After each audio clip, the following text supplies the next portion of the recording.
You live with so many liars in the world, you wonder, is anybody out there telling the truth? And God's Word is 100% inspired, 100% inerrant. That means no error. It doesn't mean some translations could not have an error, because they do. But the Bible, given in its original Hebrew, Aramaic, Greek form, is 100% inspired. How do we know? Many, many proofs, but one of the greatest proofs is fulfilled prophecy. God tells the future, and He fulfills. He foretells, and He fulfills. Nobody else can do that but God. So that's exciting for me. So it's exciting to go back to Revelation, talk about it, and you'll see why today it's really practical, really relevant.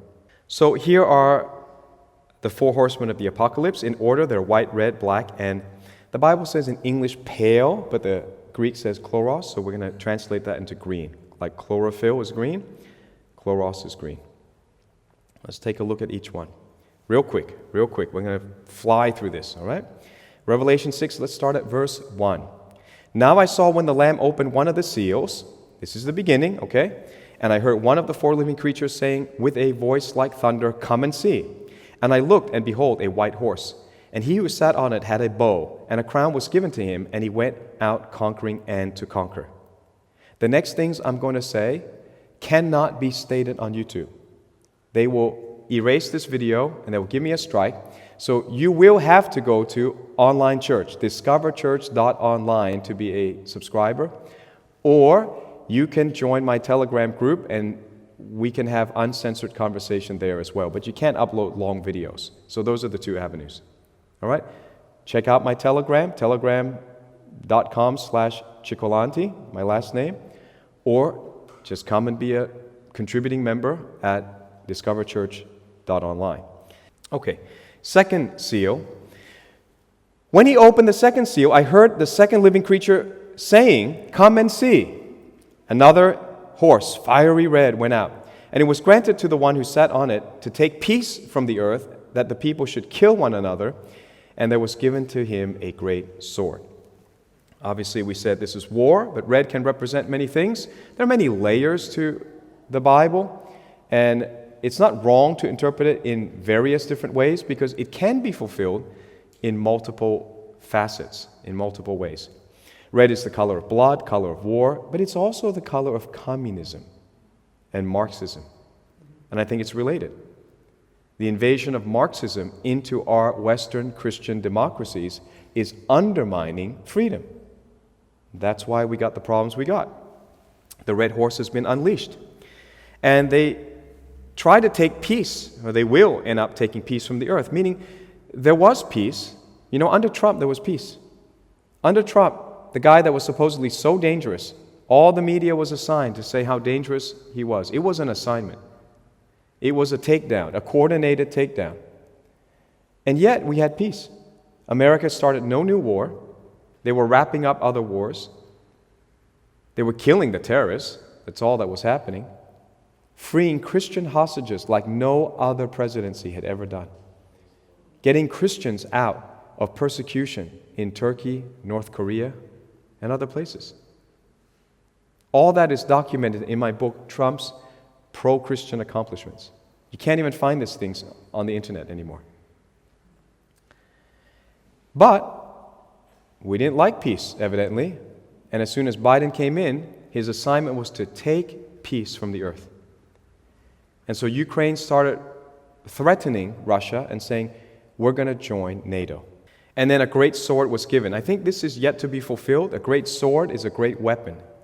This is probably an EMP, an electromagnetic pulse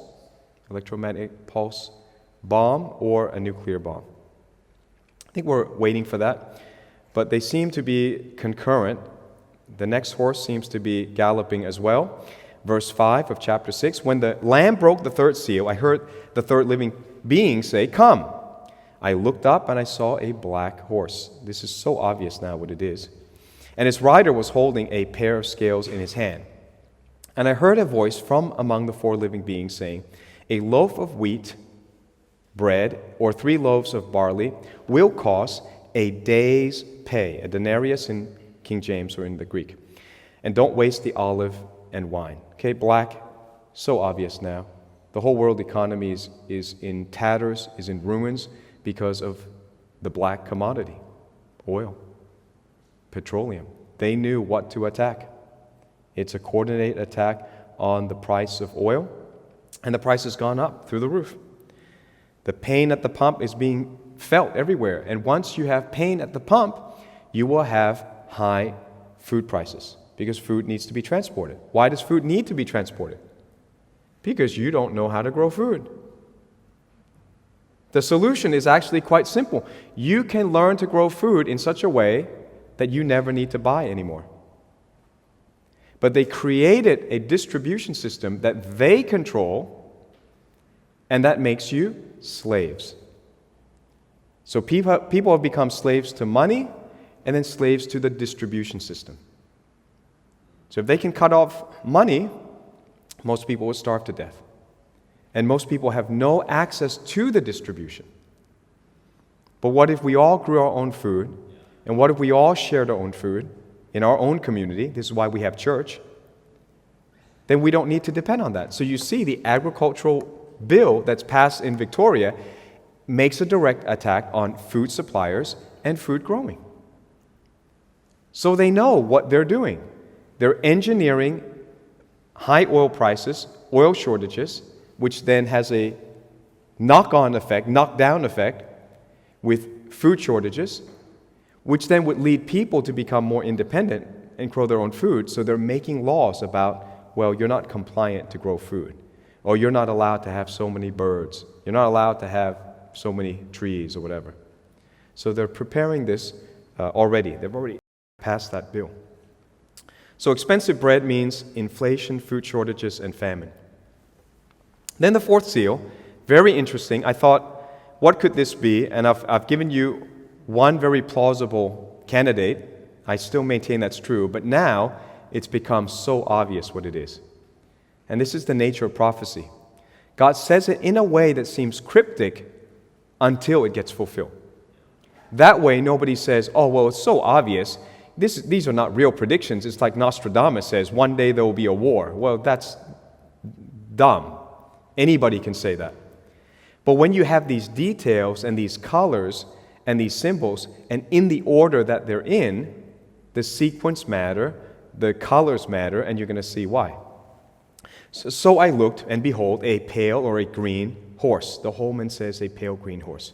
And the name of him who sat on it was Death, and Hades or Hell followed with him.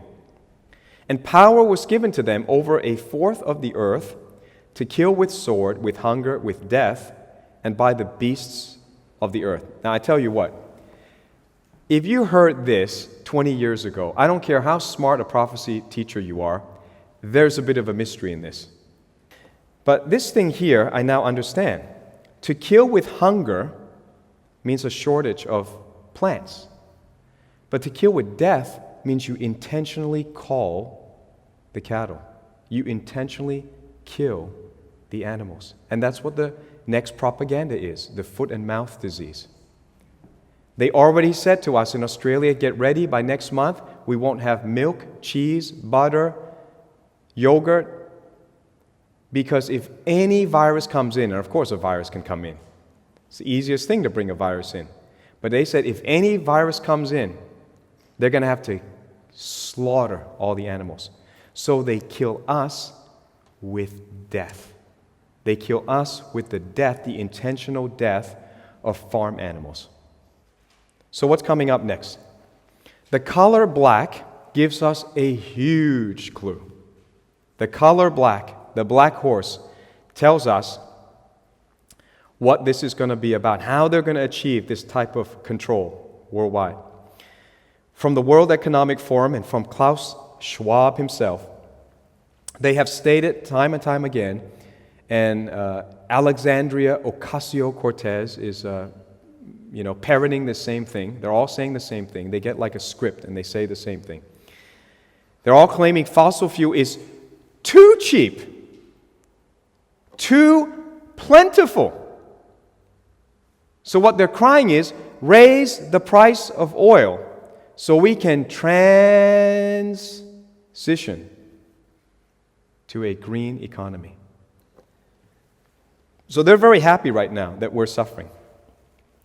What they do then is they go to leaders of poor countries, because leaders of poor countries, first of all, they don't have money, and they're corrupt, and they would love to take a bribe.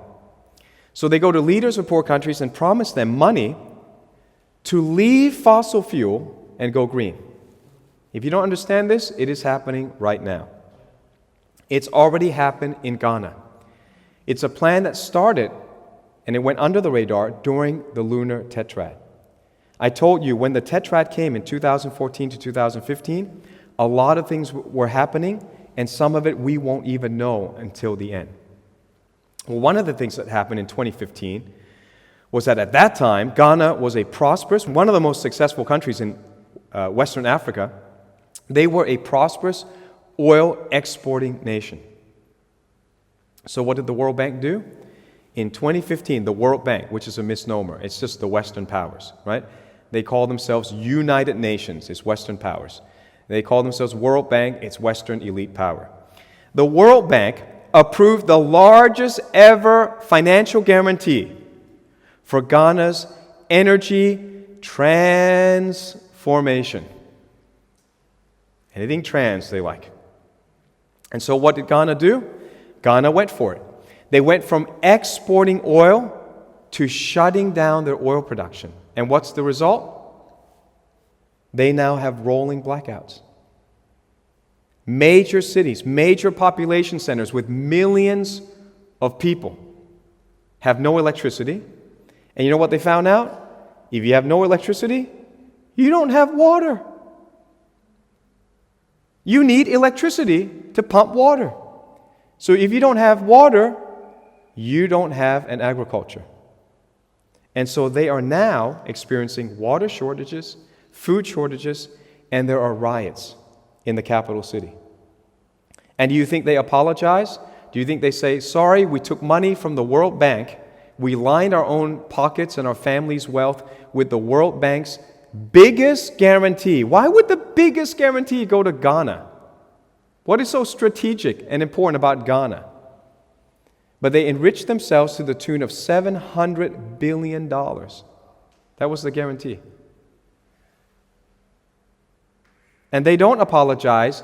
They send the military, the police in riot gear, to shoot rubber bullets and water guns at their own people.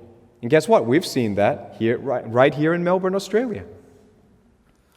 They don't apologize. They don't let up. They don't say, we live in a democracy and the will of the people has been expressed, therefore we need to change. No.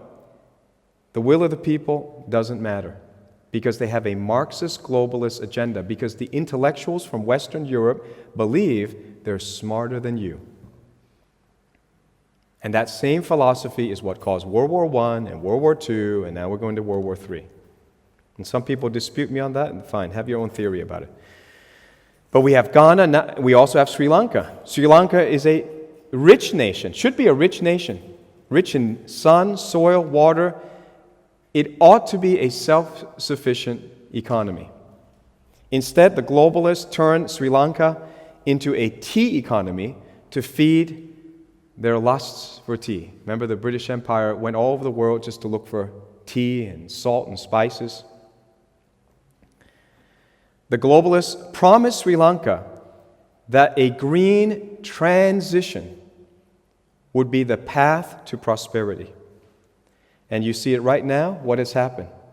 This is a direct result of green transformation.